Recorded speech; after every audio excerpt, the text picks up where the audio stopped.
Hello, welcome to the Charity Impact Podcast, the in-depth podcast for people working in the charity sector or more broadly to achieve social impact. I'm Alex Blake, your podcast host, and I'm joined today by Martha Mackenzie, Executive Director of the Civic Power Fund, the UK's first fund dedicated to community organising. Martha has previously led teams and campaigns at UNICEF, Shelter and Save the Children. She's balanced progressive fundraising and advocacy with campaigns rooted in redistributing power. We're going to be discussing social justice funding, community organising, people power, participatory grantmaking and more. So welcome to the podcast, Martha. How are you today? I'm very well, thank you. How are you doing? Excellent, thank you. Looking forward to our conversation, looking forward to learning a bit more about community organising and what you're doing at the Civic Power Fund. And with that in mind, that will be my first question is if you could just give us a brief introduction to the Civic Power Fund. The Civic Power Fund is a new independent intermediary funder focused on grassroots community organising in the UK. And we raise money from foundations, trusts and philanthropic funders, and then we strategically redistribute it through progressive and participatory grant making. And we have a single aim, and that aim is building the power of oppressed communities to win justice. And we have a single strategy towards this aim, which is radically improving the quality and quantity of funding for grassroots organising and community power building. And really we're motivated by two overarching factors. So one is a pretty deep concern about the state of UK democracy and the democratic decline we're seeing right across the country. And community organising has this incredible capacity to strengthen democracy and connect communities to their local decision makers. But we're also deeply motivated by justice. And we're seeing right across the UK that communities are on the front lines fighting and organising for their rights, but they just can't get the resources to do that work. Now that's a justice issue in and of itself. They should be funded to do the work, but it's also a pretty big strategy issue because if we want to win on some of the big social issues of our time, we need to build people power that can hold our decision makers to account. So that's why we exist. Just to clarify that sort of term around community organising, because I think it's one I've come across a few times, but I think it's maybe more used in the States. It doesn't seem to crop up that much in the UK. So can you just give us some sort of definition to explain that? I can, and I could talk all day about organising. So if I'm going on, please stop me. So community organising, it's at once highly skilled, but also deeply organic. And I think it's important to say that marginalised communities have been organising for centuries, but the practice itself was codified in the early 20th century by Saul Alinsky, the father of community organising. And Alinsky went on to found the Industrial Areas Foundation in the US, one of the first and still largest organising groups. The UK also has its own rich history of community organising, but it is, you're right, lesser known here. I would say UK organising is really typified by Citizens UK, and they are affiliated with the Industrial Areas Foundation in the US and have been successfully organising across the UK since the 80s. I think to kind of dig a little bit into community organising and why we think it's magic. It's a practice that brings people who share a problem together to win change that matters to them. It's kind of that simple. It's distinct from community development as it seeks to create change by applying outside pressure. And we think it's a transformative practice because of three core principles. The first principle is self-determination. Now, winning change takes time. And really, we turn up and we turn out for the long haul when our own rights and those of the people we love are under threat. Or as the abolitionist campaigner Frederick Douglass put it back in 1857, who would be free themselves must strike the blow. Community organising's grounding in self-interest and this authentic leadership makes it a uniquely sustainable route to change. For example, I think like when media momentum wilts, you can still see these deep community roots growing. The second core principle is the most fundamental principle, and that is people power. Building a sustainable base of people power is the only way to challenge the status quo. The union organiser and scholar based in the States, Jay McLeavy, she says this as the only concrete advantage ordinary people have over elites is numbers. And building community power rests on communities being aware of both how the system works against them, but most importantly, their capacity to do something about it. So organising combines a grounding in self-determination with deep knowledge of power and how to build, wield and influence it.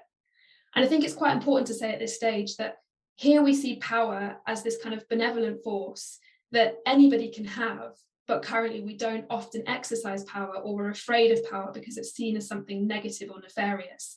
And organising switches this on its head, and it says that power is simply the ability to act, and the way that communities build power that can actually go toe to toe with decision makers, with the systems that we know are so strong, is by organising together around these common themes and then accessing decision making spaces to hold and wield that power in the long term. And that kind of takes us on to the third principle, which is solidarity.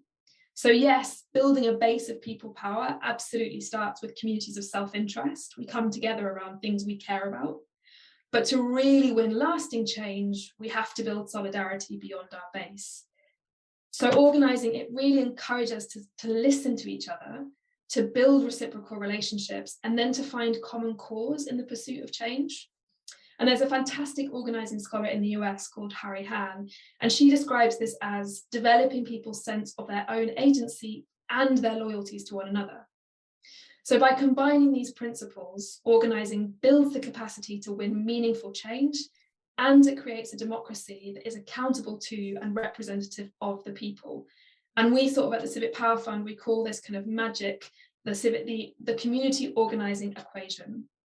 And I think very briefly before I move on is just to say that organising does this by building relationships within and between individuals and communities.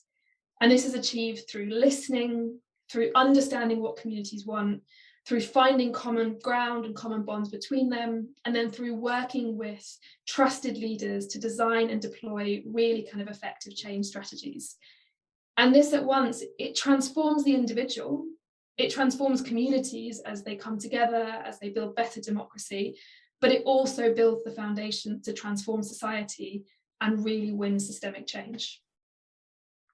And so when we're talking about community organising, does it tend to be at a very local level, or can it equally be applied to a community of interest at a national or potentially even a sort of global level?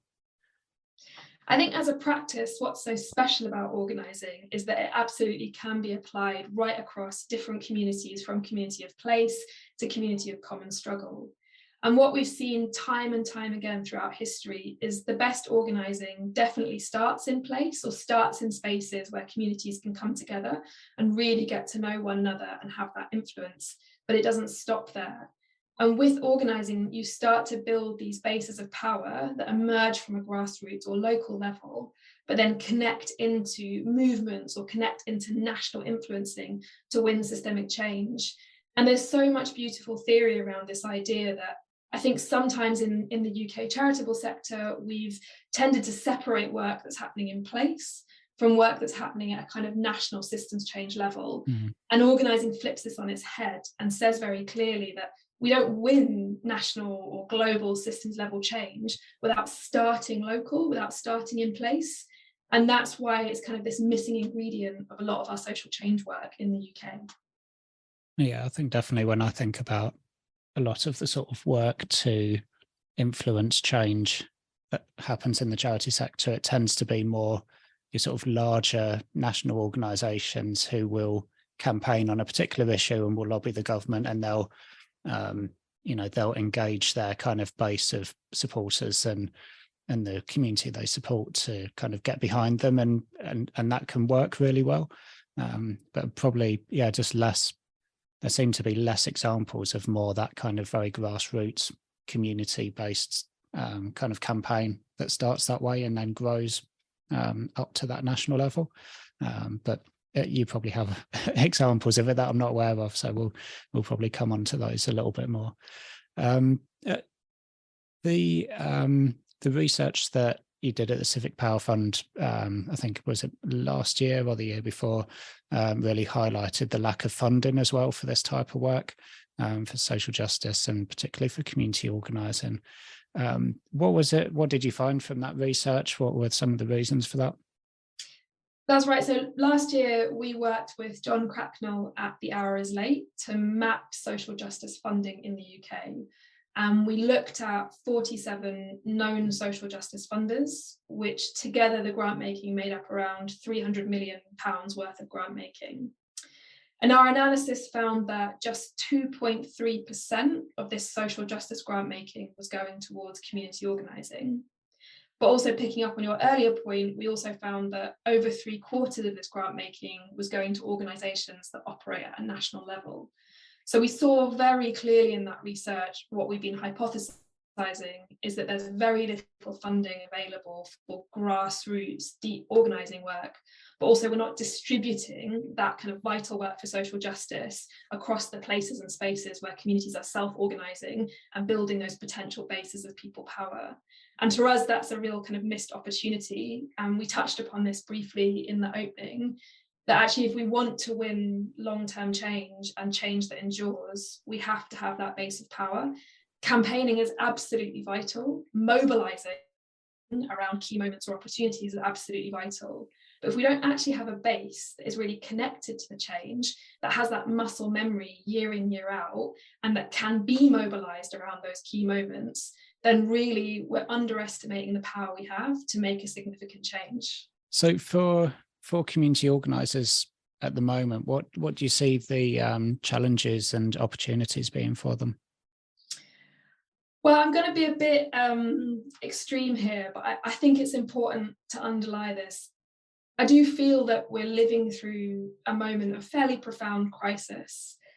I mean, following the pandemic, we've seen for the first time in 25 years, global poverty rates have increased. And right across the world, societies are fracturing and democracy is in trouble. And these are global trends, but they really are ricocheting through our communities at home. And just in the last few weeks, we've seen hate crime is on the rise, the far right is mobilising, and a cost of living crisis is pushing millions more into deprivation. And against an onslaught of pretty hostile legislation, grassroots organisers are working harder than ever. But what we're seeing on a day-to-day basis is that they're really struggling to access funding, and they're rarely encouraged or supported to work together to build that kind of durable power necessary for transformation. And in particular, we're definitely seeing that at that grassroots level, there's just a limited bandwidth for organising. You know, communities that are facing the harshest injustices are nurturing their people, they're patching up service gaps. And then we're also seeing that kind of short-term competitive and project-based funding in place is really kind of compounding this. So we have groups that are hungry to build power, that are aware of the kind of systems that are getting in the way, but just don't have that bandwidth. And there's some fairly kind of important and transformative things I think we can do in the funding space to change that. I think the second kind of major challenge we're seeing is a bit of a community organising workforce crisis. And this kind of manifests itself in two ways. There definitely are not enough organisers from within oppressed communities. We're not kind of making organising a more durable, attractive opportunity for these communities. And that really matters if we go back to that first principle of self-determination. But equally, while we have an underfunded organising sector in the UK, it becomes kind of, as one organiser said to me, it's a career sacrifice instead of a career opportunity. And that's something we need to change. And I think it's quite important to hold those two things in tandem, that organising at once is deeply rooted and deeply organic. And lots of people give their time and energy without necessarily it being their full-time job. But to do it well and to have that connection and make sure that groups are supported, trained, encouraged, and build movements, it is also an important kind of career opportunity, full-time job. So how we make sure that we have funding available for the grassroots, as well as really building a field of organising, is going to be absolutely vital in kind of responding to some of those major challenges.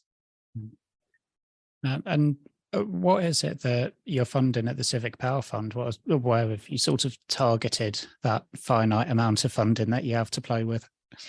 Well, I think leading on nicely, it might not surprise you that we essentially have two funding strategies. So one is a place-based funding strategy, thinking about how do we focus in on a handful of areas to build long-term power in place through investment in grassroots organising. And we've started out working in North East Wales and north of Greater Manchester as our two first place-based approaches. And I think one example of a group that we're funding in North East Wales is a fantastic local community group called Yellow and Blue. They are really rooted. They've been around for a long time, very, very responsive to community needs, but they're finding themselves in this constant cycle, which many of the communities they work in are also in, that they're taking money from their community to pay for their rent, but their landlord is Sports Direct.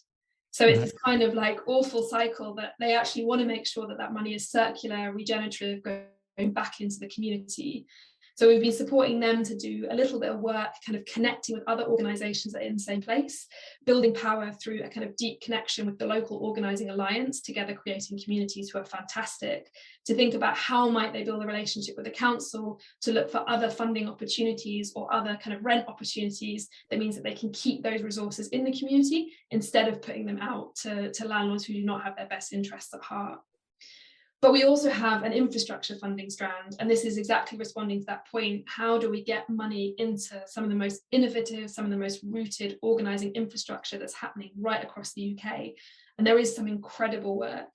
And I could talk again for hours about this, but I'll try and draw on a couple of examples. One is an organisation I hope many of your listeners will know, Act Build Change. They are a new transformative organising school that are doing kind of really deep, holistic work in communities to train people, particularly with lived experience of injustice, in organising and in power building. And we're working with them, we've been working with them since the beginning to make sure that they have some resources to support that training and kind of spread and deepen it across the UK. There's also another organisation called the Centre for Progressive Change. They're doing some brilliant work kind of combining grassroots organising, particularly of cleaners and domestic workers, with a national campaign to challenge kind of really unfair sick pay, and connecting the dots between that work at a very sort of deep and local level with the possibility of national change. So basically with those two funding strands, we're trying to address that problem of resourcing, support, energy for grassroots groups that can build power around their communities and for their people, but then making sure that there is that base of infrastructure to draw on, to connect, to build movements around right across the UK. Hi, please excuse this brief interruption. I'd love for more people in our sector to hear from our guests, so I'd like to ask a favour of you, please. If you're enjoying the podcast, please could you promote the show in whatever way suits you. This could be giving us a rating and following us on your podcast player, or following us and sharing posts on social media, or telling your contacts about us by email. Any of those would be a great help and greatly appreciated. And most importantly, thank you for listening. I read an article where you were saying the how of what we do is as important as what we do. So can you just give us a bit of an example of what you mean by that and how the organisation operates? Yeah, happily. And I want to kind of say up front, we're also getting lots of stuff wrong. So this isn't to say that we've cracked it. We absolutely haven't. We're a new fund. We've made a decision to kind of get money out the door and just sort of learn as we go. And so far that's been working very well. But I think one of the things that we've seen being in community with organisers and with grassroots groups is that there's a huge issue around the quantity of funding for grassroots community organising, but there is also a kind of quality problem as well, in that organisers are finding it really hard to access funding opportunities. When they do, the kind of processes are really, really challenging and opaque, and then money is very short term and very project based. And that's kind of creating this sense of competition and limiting the capacity to really build long-term change. So one of the ways that we've been trying to do something a bit different, and we've learned from so many others in this space, is through our Community Action Fund.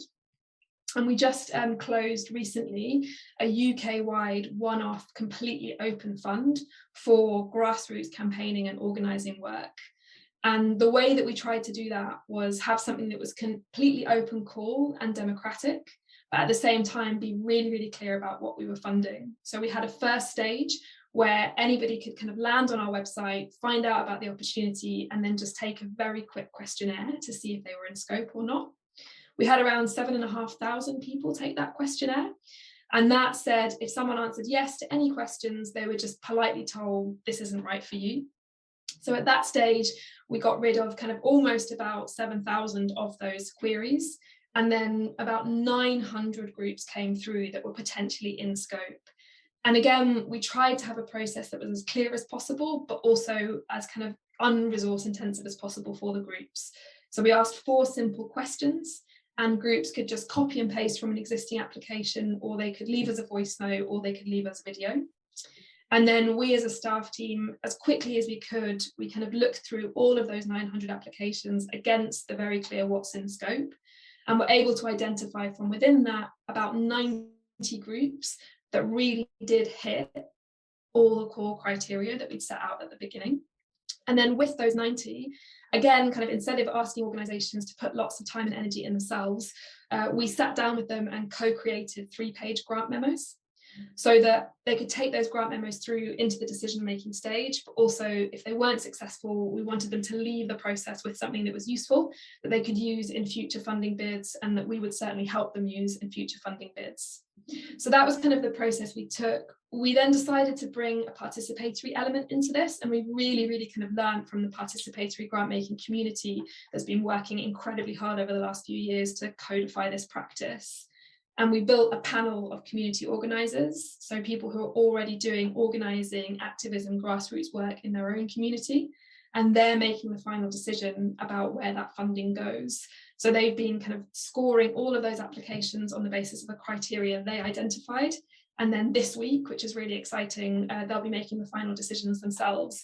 So this is just like one example of how we're trying to do things a little bit different in terms of opening up the application process and then making it as clear as possible for the groups. I think there's a few other things that I would say is that one is it certainly was a huge amount of work to do a full open call, but we were completely flabbergasted by the quality of the applications that came through. And it really just showed to us how much work is happening at a grassroots level all across the country. And one thing we heard kind of time and time for groups that were coming through is that they were desperate to do more power building work, they were desperate to do more campaigning, more systems change level work, but they just couldn't find the funding for it. And we had to be quite strict in saying that our criteria was, is there already organising taking place? But it really revealed to us why that place-based strand is going to be so important, because there are lots of groups that are truly rooted in their community that with the right funding and support over time could get to a point that they're building power, but we're not collectively doing that now. So I think that was one of the things that really came through that was very important. The other one is to say that I'm a complete evangelist for time, and anyone who does organising, and the incredible community organisers that we get to work with also say this over and over again. Organising well takes time. It is not something that you can kind of just turn around with really clear objectives and outcomes overnight, but it's so worth it, because actually if you invest in building that power, in building that trust, in building that understanding, not only do you transform individuals, you start to build that base that we were talking about earlier.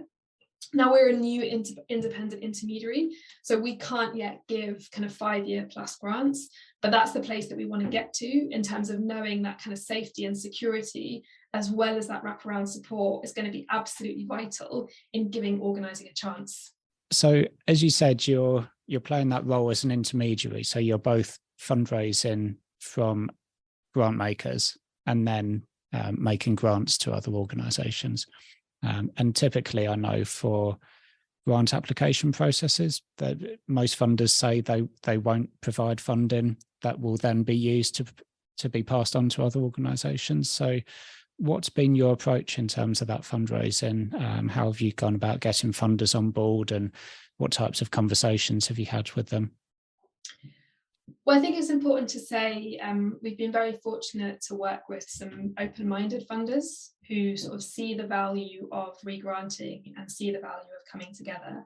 That hasn't been universal, but there is a kind of gradual move in the UK to do more around funder collaboratives, and that's kind of part of the space that we've been trying to enter. I think one of the really important conversations that we've been having with funders is around movement building. And again, you're seeing funders who have a kind of deep commitment to social justice and a deep commitment to kind of moving the dial on some very important policy issues, collectively recognising that maybe some of our old strategies aren't working, and that actually we need to revisit what is it that builds successful movements, and how can funders play a really important role in that space. I think some of the things that are coming out very clearly is that we do need to pool resources, because one funder alone can't do this. This has to be something where we're bringing resource together to trial new approaches, but also to move money at scale in what is a relatively low risk approach.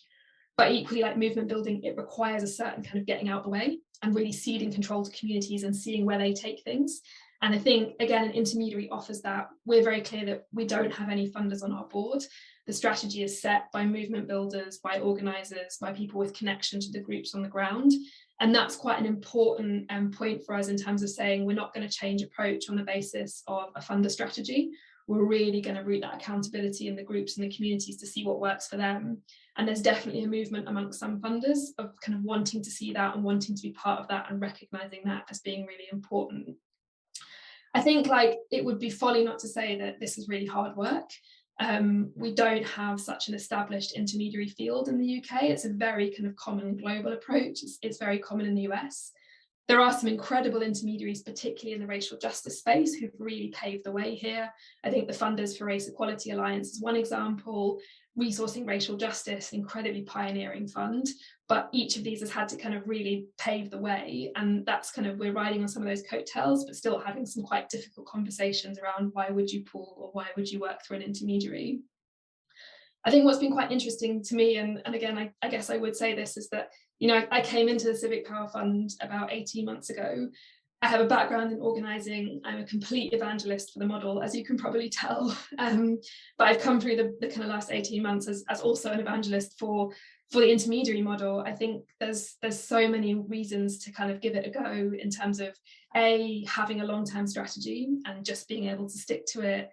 B, being able to get kind of really, really specialist. And I think for us, that kind of democratic and participatory approach we talked through as one example is just having the space to really experiment with this stuff, get very, very close to communities through that kind of specialist approach. I think that's very hard to do if you're just one singular funder, but equally you can kind of share those learnings as wide as possible. And that has that kind of ricochet effect of people being able to adopt the bits that work.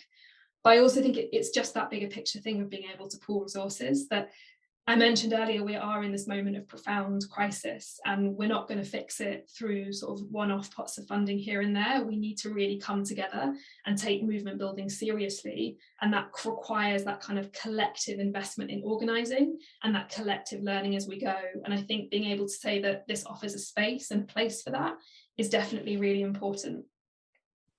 And what type of funders have you had? What sort of motivations have they come with? Is it the funders that are already in that social justice space but are maybe not funding the community organising, or is it like broader funders who are just not in this space and so it makes sense to kind of go through a specialist fund like yourselves? We've definitely focused in these early years on social justice funders. So there are some funders like the Trust for London, like Unbound Philanthropy, who've invested in organising for the long haul and see this as an opportunity to kind of learn more. We definitely have organisers that are new-ish to the social justice space, but now wearing that badge quite proudly and wanting to be part of a collective and learning. And then we have funders who already have that kind of open commitment to social change and are keen to be part of a collaborative and learn a little bit more. I think there's an innovation thing. So we are seeing a lot of kind of test and learn and people wanting to be part of this early stages, but maybe waiting and see about a track record. And that's been really interesting for us. And I think it has been a fairly deliberate strategy that there's incredible energy, excitement in the social justice funding space around movement building and the potential of organising and the need for new strategies. So that's where we've been focusing for this kind of first year. I think longer term, we definitely see a need to kind of engage a much wider pool of funders. And one of our strategies is very much voice. So we have those two funding strategies I've already outlined, which is place and infrastructure, but we have a third strategy, which is voice, and really making the case for organising as a vital practice, convening funders to learn from each other, convening organisers, building kind of cohorts, sharing research, evaluation, as much as we possibly can around why you would fund organising and how you do it well. And that's something that we hope to continue to do long into the future and sort of use that as a springboard to bring in kind of other funders and different perspectives that aren't currently active or engaged in this space.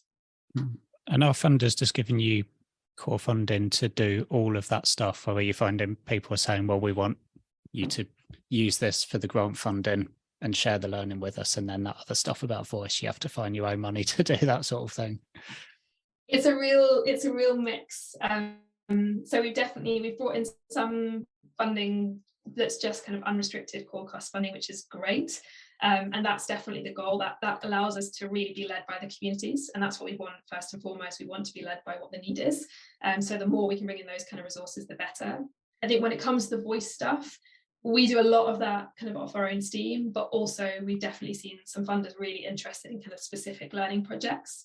We've just done a piece of work with the Joseph Rowntree Foundation, looking specifically at what works for funding grassroots organising and bringing together funders and organisers to learn from one another. And similarly, we're going to repeat that analysis of where social justice funding goes this year. So that's more kind of project-based.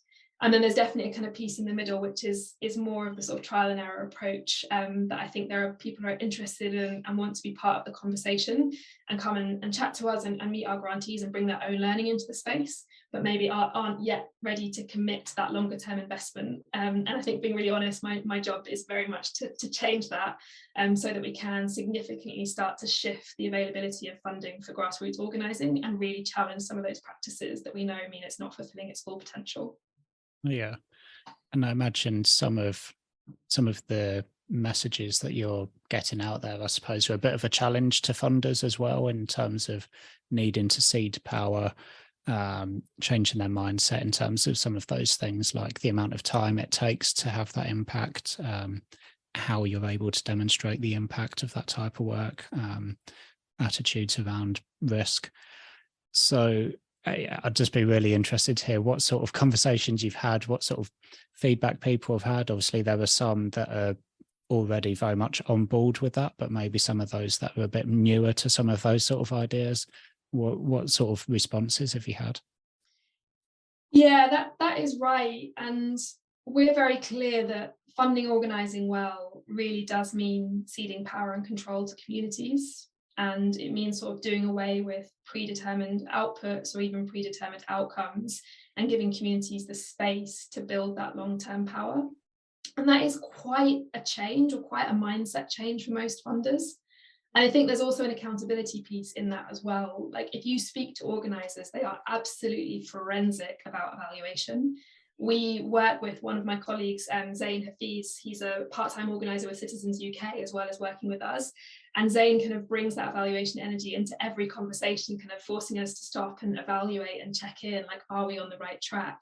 So I think there's a mindset shift around trusting organisers, because they are really forensic about what works, but giving them the space to focus on building power by following the lead of what communities want, rather than setting those outcomes or objectives from the beginning. That is a big change. I think similarly, mindsets need to shift around risk. There's a real sense that kind of ceding power and control to grassroots is risky and perhaps too big of a risk. Again, we would argue that it's far riskier not to invest in the places and spaces that we know might lead to transformative change. But again, that requires a kind of complete rethinking of risk and thinking about it beyond some of the compliance landscape things at the moment that are making this work really tricky. So I think you're right, there are some quite fundamental mindset shifts that are required. And I think definitely what we're seeing is increasing kind of energy around that and increasing understanding of that, but there just being some objective internal challenges that need to shift. And, you know, most funders, every single one of them will have a board of trustees. That board of trustees has their own kind of accountability, and finding the space within that to kind of make sure that the words people are saying around wanting systemic change and wanting to break down barriers are actually translating into the actions that allow that. I think we're at the beginning, probably, of quite a long journey. And for people wanting to find out more, looking for resources or further reading, I suppose the listeners could be in a number of buckets. There might be funders, people working at funders that would interested in that aspect. There might be people running community groups and charities and so on that might be interested in learning some of the principles around community organising and taking some of that into their work. And any number of other people just looking to learn more about this. What are some of the sort of places that we can signpost them to, and we'll put the links and things on the website? So I would say, in terms of getting to know organising, At Build Change, who I mentioned earlier, have a really excellent free online course and lots of suggested reading. So I'd absolutely check them out. I think if you want to really kind of get back to the basics, I would read Rules for Radicals, which is Saul Alinsky's kind of tome on why organising works and what it is. There is a fantastic organiser called Amanda Tattersall. She's an organiser and a scholar, and she's based in Australia. And she's written loads about the intersection between organising with kind of more traditional campaigning and how you do that at scale. Absolutely worth kind of looking up her work, and I'll send some links through around some of the specific articles that I think really hit this. I think in terms of trying to situate organising within the UK, like it's worth kind of digging into some of those great case studies. You know, you can look as far back as the Bristol bus boycotts, the Dagenham factory strikes, and really see organising in play there, and that kind of grassroots community level work being the catalyst for quite deep systems level change around race equality, but also gender justice. I think also finding out a little bit more about the living wage campaign started by Citizens UK, but also more recently, We Belong, an amazing organisation that works with asylum-seeking young people, has just won quite a significant change in the route to resettlement through organising. So finding out about those case studies would be really important. I think from a funder perspective, Ariadne has done some great work, and the Edge Funders Alliance. So looking into those kind of more global European opportunities for learning and sharing where organising works. And I think I'd probably be remiss not to say that our own library on our website has got quite a few articles, publications, research, kind of making the case and really looking into what works and what needs to change. And particularly, we just did a piece of work quite recently looking at organising in big charities and kind of connecting the dots between that work at a grassroots level that's coming through and connecting into national charities. And that was called Power Up. And that really looks at what works and what needs to change and some of the fundamental principles for success. And I think that's very relevant to funders as well as kind of members of those larger organisations. And presumably, if there's any funders that are really enthused by this and want to support the work, then they just get in touch with you and you tell them where to send the check. Yeah, absolutely. or the back's payment, preferably these days. All right, cool. That's really good. I think there's lots of good stuff to share there, so I'll get the links from you. Before we wrap up, is there anything else that you want to particularly get across, or is there anything you'd like to request of the listener?